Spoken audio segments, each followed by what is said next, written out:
यो काठमाडौँ उपत्यकाको नेवार समुदायमा प्रचलित गुलालाखी नृत्यको एउटा छोटो र सटीक सार हो।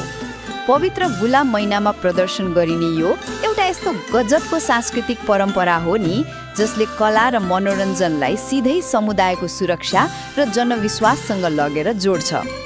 पहिलो कुरा, यसको स्वरूप नै एकदमै रोचक हुन्छ के। तपाईले सायद देख्नु भएकै होला, यसमा नर्तकले एकदम भयानक देखिने रातो मुखौटो र रङ्गी-चङ्गी पोसाक लगाएर निकै ऊर्जावान प्रस्तुति दिन्छन्। तर तपाईलाई लाग्ला यो डरलाग्दो रूप कुनै खलनायकको हो? होइन, यो त घरको ढोकामा बस्ने कडा रक्षक जस्तै हो, जसले बाहिरी खतरालाई भित्रै पस्न दिँदैन। दोस्रो, यसको पछाडि गहिरो धार्मिक महत्त्व लुकेको छ।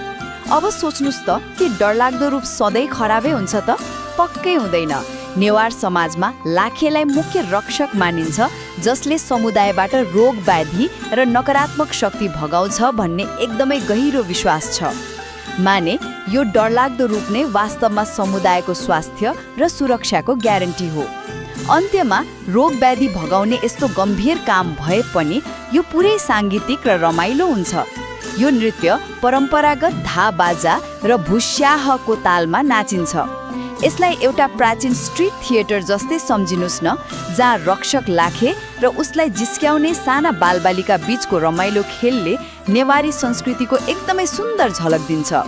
समग्रमा भन्नुपर्दा गुलालाखे नृत्य डर, आस्था र मनोरञ्जनको यस्तो अद्भुत मिश्रण हो, जसले नेवारी परम्पराको जीवन्ततालाई सिधै सडकमा उतार्छ।